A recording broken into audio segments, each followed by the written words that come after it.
익산의 한 유적지에서 발견된 항아리 하나. 이 항아리 안에 뭔가 특별한 것이 들어있었다는데, 정말 중요한 시설을 만들기 위해서 아마 거기에 먼저 지신한테 제사를 지내고 나서 한국의 이런 고고학적인 유존에서 최초로 나왔기 때문에 중국 남북조 시기에 북주라는 나라의 익산은 백제 왕도였다라고 하는 것을 새삼 확인할 수 있게 되는 겁니다. 항아리 안에서 발견된 것은 대체 무엇일까? 그리고 멀지 않은 곳에서 발견된 직사각형 모양의 구덩이. 상당히 좀 과학적인 기술에 의해서 만들어진 그런 구조라고 보면 될 것 같습니다. 백제 시대의 과학기술로 만든 구덩이와 항아리의 정체는 무엇일까?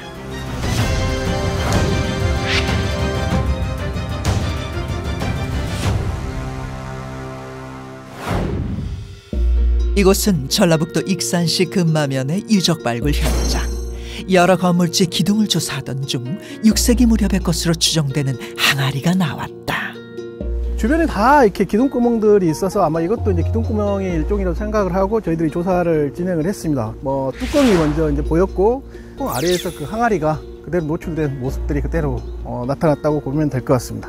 그 항아리는 우리가 이제 일상적으로 얘기하는 지진구라고 얘기합니다.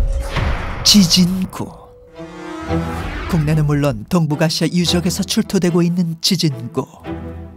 땅에 무엇을 진압을 하는 기물이라는 뜻인데, 땅에 잡스럽고 나쁜 기운을 전부 이 지진구가 막아줬으면 좋겠다 해서 중요한 사찰이나 건물, 왕궁이 될 수도 있겠죠. 상당히 중요한 건물에 이러한 지진구들이 왕왕 출토가 되고 나옵니다. 그렇다면 지진구 안에 들어있던 것은 바로 열십자 모양으로 놓인 5개의 동전. 이 동전의 정체는 대체 뭘까? 이 동전은 574년 북주의 황제인 우문옹이라는 황제가 오행대포라는 동전을 새로 주조해서 다소 문란해진 경제 상황을 바로잡겠다. 근데 정치적인 의도가 있는 동전이고요. 그 다음에 공교롭게도 577년에 백제는 북주에 사신을 보냅니다. 실제로 백제 사신이 북주를 방문했다는 삼국사기의 기록으로 보아 백제의 사신이 북주에서 돌아올 때 동전을 가져온 것으로 추정할 뿐 정확히 알 수는 없다. 그런데 왜 북주의 동전은 여기에 묻혀 있었을까?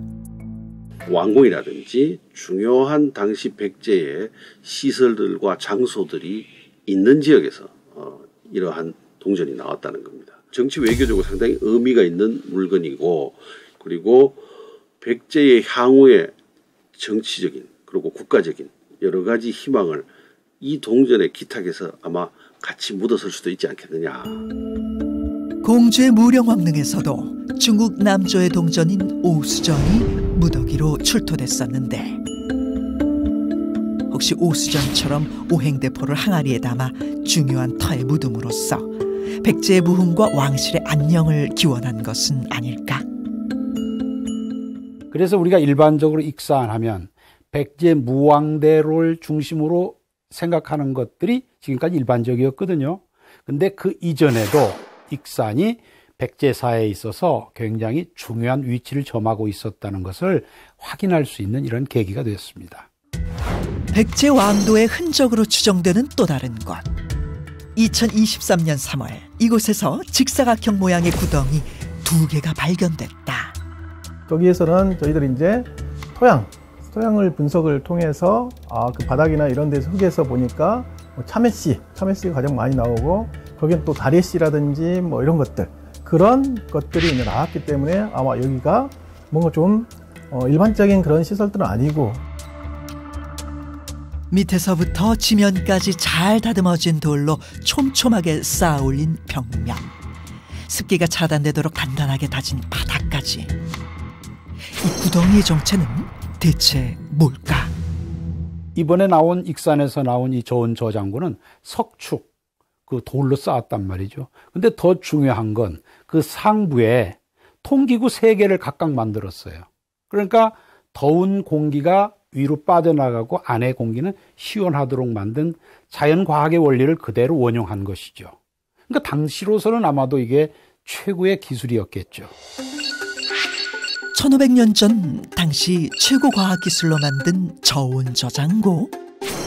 시원한 공기는 유지하면서 더운 공기는 내보내는 원리를 이용한 것이라는데, 움푹하게 들어간 3군데가 더운 공기를 내보내던 환기구의 흔적으로 추정된다고 한다.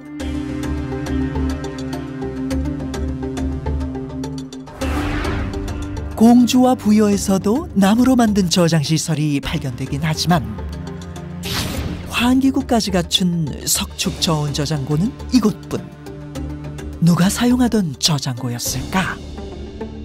당시로서 그러한 시원한 음식을 먹을 수 있는 것, 상하지 않게 했다라고 하는 것은 이 지역에 거주하고 있었던 백제의 최고 계층들이 아마도 그러한 음식들을 배후에서 조달하는 그러한 역할을 했던 것이 아닌가 이런 생각을 합니다. 이런 것들은 다 아마 왕실과 관련된 이런 시설들이 아닌가 이렇게 볼 수 있을 것 같습니다. 그런데 왜 이 유물들을 백제 왕도와 연관을 지을까? 오행대포와 저온 저장고가 발굴된 곳은 백제 유적지와 멀지 않은 곳. 게다가 쌍릉 인골의 DNA를 조사한 결과 피장자는 백제 무왕으로 특정되었고, 왕궁리 유적지 또한 백제 무왕 때 조성된 궁성의 터로 추정되고 있다. 백제 시대 최대 사찰이자 국찰인 익산의 미륵사 역시 무왕 때 건립된 것으로 알려져 있는데, 그리고 익산 지역에는 고대 수도 요건이 되는 왕궁, 왕릉, 그리고 당시 불교 국가이기 때문에 이 비륵사와 같은 대사찰이 있죠. 그런데 이와 같이 이번에 저온 저장고 그리고 오행대포가 나온 이러한 건물지, 이런 것들이 발견됨으로써 익산이 백제 무왕대의 왕도로 삼았다라고 하는 또 이러한 정황적 근거가 되는 고고학적 증거를 할 수 있는 것이죠. 발굴 조사가 거듭되면 거듭될수록 왕도와 관련된 흔적들이 쏟아져 나오고 있는 상황. 땅속에 묻혀있던 백제 이야기가 시작되고 있다. 과연 백제 마지막 왕도의 미스터리는 풀릴 수 있을까?